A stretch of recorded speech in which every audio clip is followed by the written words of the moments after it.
Halo pecinta film, selamat datang di BSD Movie Recap. BSD Movie Recap kali ini akan ngebahas serial horor Indonesia berjudul 10 PM. Seri ini punya total 6 episode dan diadaptasi berdasarkan webtoon karya Ervi dan berjudul sama. Sebelum ngebahas versi live actionnya, mari kita lihat sedikit versi webtoon dan komiknya. Banyak banget webtoon karya anak Indonesia, terutama bergenre horor, yang menarik sekali untuk diikuti. Webtoon horor yang punya rating tinggi seperti 10 PM ini biasanya ngambil elemen kehidupan sehari-hari warga Indonesia dan dibalut dengan legenda horor lokal, kemudian disesuaikan dengan masa kini. Dengan kata lain, temanya kekinian dan relate dengan rakyat Indonesia atau ngetren pada masanya. 10 PM ini mengingatkan kita pada sebuah stasiun radio yang sekitar tahun 90-an sampai 2000-an membludak banget pendengarnya karena membacakan cerita horor pendek kiriman pendengar setiap malam Jumat. Lama-kelamaan, segmennya bertambah dengan cerita horor buatan radio yang di voice actingkan oleh para announcernya.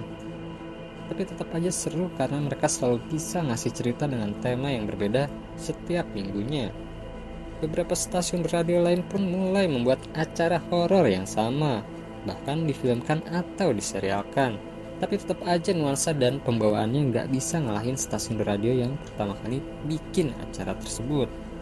Sayang banget, webtoon buatan Arfidan ini hanya ada 5 episode, padahal pembacanya banyak sekali di tahun 2019. Setiap episodenya adalah horror short story bergaya komik Indonesia dan diceritakan oleh announcer radio Dabes 66,6 FM bernama Arvino. Dari kejadian di rumah hingga kejadian saat camping sekolah. Ketika kisah-kisah tersebut dibacakan, pendengar seakan merasakan sendiri kisah tersebut. Dan tanpa mereka sadari, siaran tersebut mengundang kehadiran makhluk halus di sekitar mereka. Tapi bagi penggemar webtoon 10 PM, ada kabar gembira karena komikusnya sudah menerbitkan volume keduanya di bulan Juli 2024 lewat format komik cetak sebagai kisah lanjutan dari versi webtoonnya. 10 PM versi komik cetak masih seputar horror short story yang mengulik berbagai mitos di Indonesia. Ada sekitar 10 cerita horor dan di akhir ceritanya ada segmen Ghostpedia, yaitu informasi tentang makhluk halus yang jadi sentral ceritanya. Lewat Ghostpedia kita akan mendapatkan pengetahuan lebih mengenai hantu-hantu lokal. Lalu bagaimanakah versi live action 10 PM yang ngerilis episode pertamanya bulan November 2024? Apakah sama dengan versi webtoon atau komiknya? Jawabannya ada beberapa perbedaan di sana-sini. Mari kita lihat episode pertamanya. Enak banget lagu openingnya. Ada juga gambar-gambar 3D hantu-hantu lokal. Ini ngingetin kita sama segmen Ghostpedia yang selalu muncul di akhir episode versi komiknya. Kita juga dikenalin sama artis-artis pemerannya, banyak banget yang keren. Episode 1 ini pembukanya sama dengan webtoon.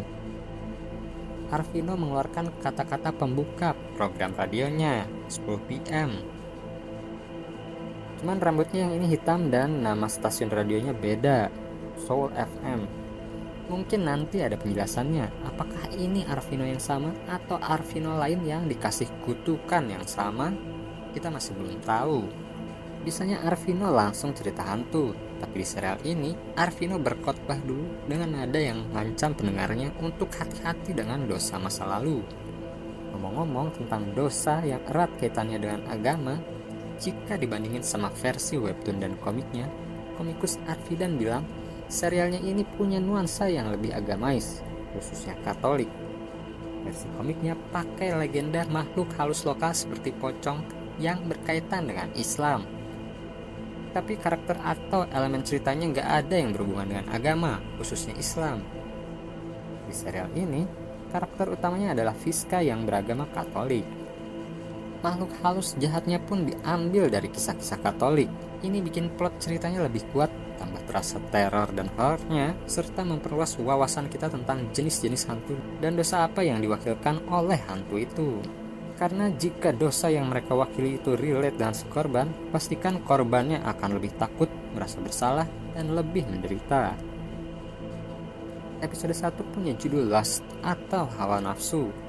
Oleh karena itu, kita harusnya bakalan melihat seperti apa teror dari dosa hawa nafsu dan makhluk seperti apa yang mewakilinya. Cerita horor Arvino di episode 1 ini dimulai dari Melinda. Melinda sedang berdansa di sebuah klub malam. Melinda kemudian pergi ke WC untuk buang muntah. Beres muntah, tiba-tiba di sekelilingnya jadi sepi.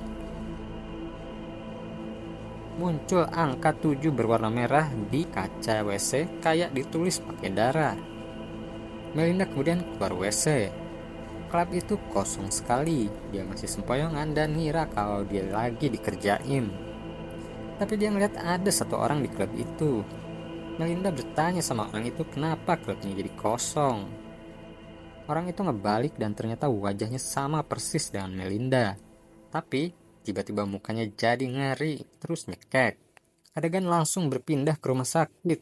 Terlihat Melinda tersiksa di atas ranjang, memegang leher seperti ngerasain sakit dicekik yang sama dengan peristiwa di klub tadi.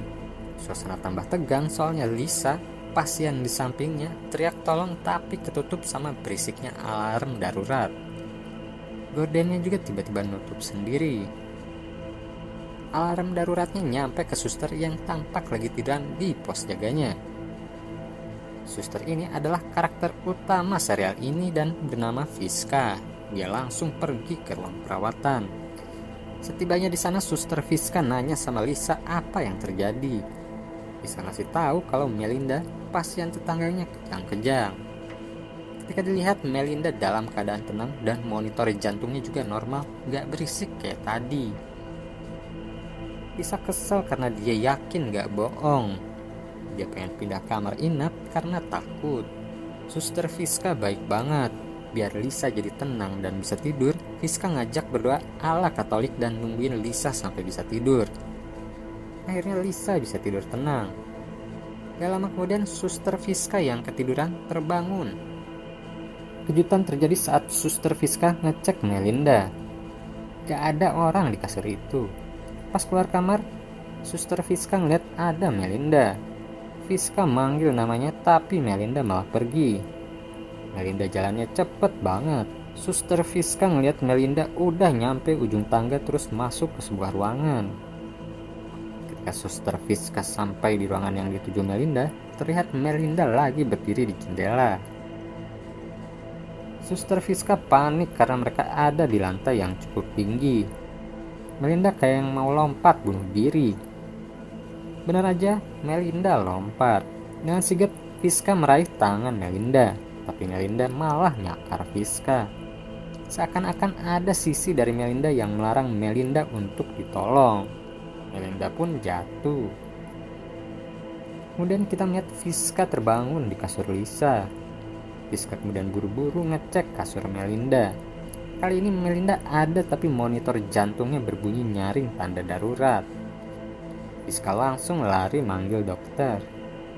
Dokter ngecek sana-sini dan ternyata Melinda gak tertolong lagi. Melinda dinyatakan sudah meninggal. Adegan bagian Melinda ini ditutup dengan Lisa yang tiba-tiba menunjuk Fiska lalu tertidur. Fiska ngerasa tangannya sakit dan ketika dilihat ternyata ada goresan cakar yang ia dapat dari Melinda. Kedepannya kita akan sering melihat pola ini yang bikin karakternya kebingungan mana yang nyata atau tidak. Ini jadi salah satu ciri khas pembeda dengan versi komiknya. Adegan di bagian berikutnya mulai terbuka seperti apa dosa Lust sebagai tema episode pertama ini. Fiska pulang ke rumah kontrakannya. Sampai di depan pintu kamarnya, Winda keluar dari kamar Oding. Winda nagih duit kontrakan lalu Fiska kasih duitnya. Winda minta jangan telat lagi bayarnya. Winda pergi dengan pintu kamar yang masih terbuka. Terlihat ada Oding yang tertidur lelap dengan botol bir berserakan. Fiska siap-siap untuk istirahat. Dia berdoa dulu ala Katolik lalu nyalain radio yang nyarin lagu barat. Saat Fiska mulai merem, tiba-tiba salurannya berubah sebentar ke Soul FM lalu balik lagi ke musik sebelumnya. Bangun tidur, Fiska ngecek HP. Dia ngebuka pesan suara. terdengar suara pria yang minta agar Fiska nggak marah lagi terus balas pesannya. Saat Fiska mau mandi, ada Odin yang keluar dari WC. Odin ngegoda Fiska dengan berbagai cara seperti ngajakin mandi bareng. Fiska kemudian berhasil lepas dari Odin dan bisa mandi dengan tenang. Ternyata Odin masih ada di belakang pintu. Fiska mergokin Odin lagi ngevideoin dirinya yang sedang mandi. Odin senang karena punya video Fiska yang sedang telanjang. Video itu juga dia jadiin bahan ancaman kalau Fiska macam-macam sama Odin. Dari percakapannya Odin sama Fiska, kita juga jadi tahu kalau Fiska itu yatim piatu. Gak berhasil bikin Odin menghapus video telanjangnya, Fiska masuk kamar lalu nangis. Di sini kita mulai melihat Fiska yang mendengar suara-suara, entah itu halusinasi auditori atau suara setan. Suaranya keras sekali dan memfitnah Fiska bahwa Fiska sebenarnya menyukai kelakuan Odin. Fiska tampak sangat tertekan lalu ia pun berdoa ala Katolik. Tak tahan akan tekanan beruntung yang didapatnya akhir-akhir ini, ia minta ampun. Bagian berikutnya mulai ngebuka hantu apa yang ngeganggu Fiska. Fiska juga mulai lebih sering mendapatkan halusinasi. Saat sedang jaga malam, terlihat Fiska ngelamun. Lamunannya dibuyarkan oleh seniornya. Fiska kemudian diminta untuk melakukan tugas rutinnya mengecek setiap kamar rawat. Ketika tiba di kamar bekas almarhum Melinda, Fiska melihat ada Lisa. Fiska heran kenapa Lisa ada di kamar ini karena Lisa sudah pindah ke kamar lain dari kemarin. Itu pun dia yang minta. Lisa tiba-tiba tertawa. Ketika Fiska bertanya sedang tertawa sama siapa, sambil menunjuk ke kasur sebelah, Lisa bilang kalau dia sedang tertawa dengan Melinda. Ketika Fiska berbalik, ia melihat beneran ada Melinda.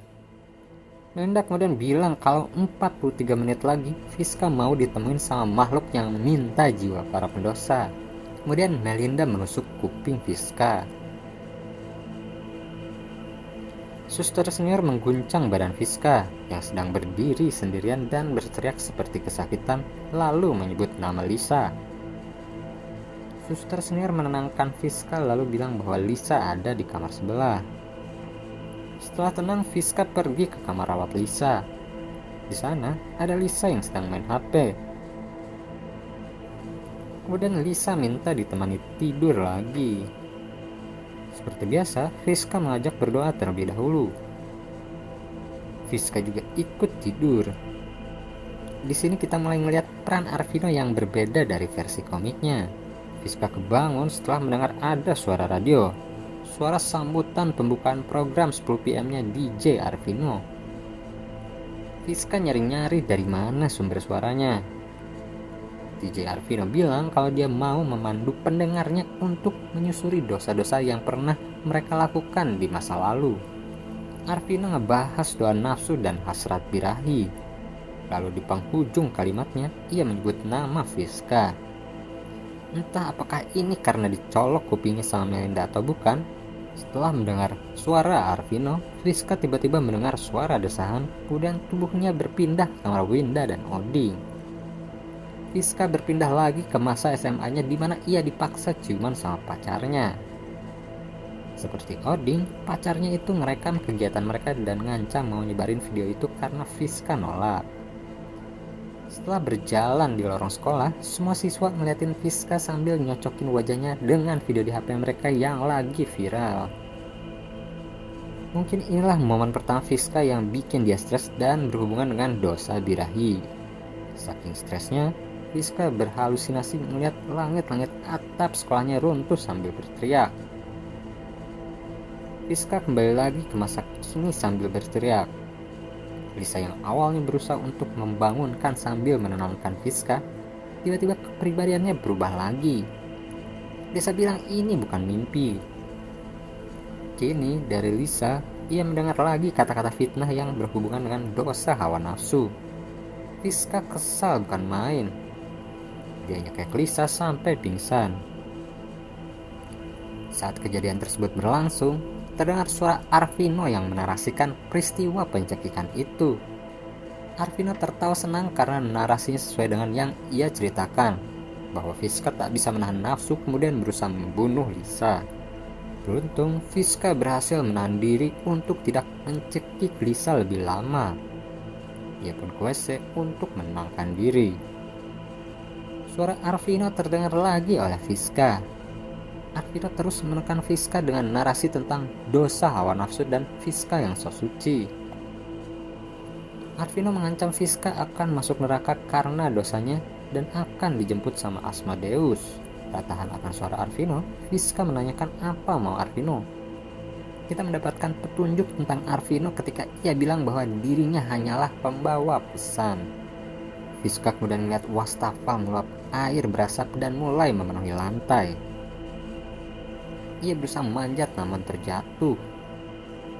Fiska bangun dan mencoba keluar namun pintunya terkunci.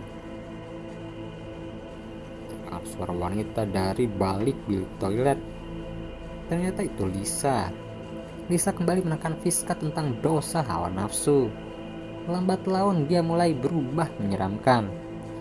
Mungkin itulah bentuk aslinya Asmodeus, makhluk halus yang suka memanipulasi dan mendorong manusia agar terjebak dalam dosa hawa nafsu. Mungkin manusia tipe seperti Fiska lah yang cocok untuk jadi targetnya dan akan senang sekali jika orang taat seperti Fiska beralih jadi pendosa. Fiska menggedor-gedor pintu berusaha kabur. Tiba-tiba pintunya terbuka dan terlihat Lisa yang membukakan. Sedangkan makhluk mengerikan itu tidak tampak lagi. Lisa cerita kalau ia tadi terbangun karena mimpi buruk. Ia bermimpi dicekik oleh setan yang menyebut dirinya sebagai Asmodeus. Terdengar Arvino menutup program acaranya. Bertepatan dengan itu, semua teror pun berhenti. Kemudian Fiska bertanya pada Lisa tentang suara penyiar radio. Lisa bilang pertanyaannya sama dengan Melinda. Melinda juga sering mendengar suara penyiar radio. Fiska langsung mencari dokumen riwayat kesehatan milik Melinda. Setelah pulang dan tiba di kamarnya, ia mengecek dokumen tersebut dan menemukan bahwa benar apa yang dikatakan Lisa, bahwa Melinda kerap mendengar suara radio setiap jam 10 malam. Ia juga melihat gejala-gejala lainnya yang dialami Melinda sama dengan gejala yang sedang ia alami sekarang, seperti paranoid dan halusinasi. Di tempat lain tampak Arvino sedang disiksa oleh makhluk tak kasat mata. Terungkap bahwa Arvino harus memberikan jiwa persembahan bagi makhluk yang jadi majikannya. Balik lagi ke Fiska. Gak ada teror dari Arvino, tapi sekarang ia hampir diperkosa sama Odin. Fiska berhasil lepas dari cengkraman Odin dan mulai menyekap Odin dengan bantal. Beruntung bagi keduanya, Fiska berhasil menahan hawa nafsunya. Ia melepas bantalnya lalu menghapus video telanjangnya di HP Odin. Fiska kemudian memutuskan untuk pindah ke mes rumah sakit tempatnya bekerja. Sebelum pergi ke mes, ada adegan menarik di gereja saat Fiska melakukan pengakuan dosa. Ia bilang dirinya punya dosa 9 bulan lalu, bahwa ia menyakiti orang-orang yang memaksanya untuk melakukan dosa nafsu birahi. Entah apakah ia benar-benar orang yang murni taat atau sebenarnya ada sesuatu yang ia lupakan atau tutupi. Episode perdana 10 PM ditutup dengan 2 adegan kunci. Pertama, ketika Fiska tiba pertama kali di kamar barunya. Fiska dihantui oleh setan dalam bentuk perawat walau tidak ada narasi dari Arvino.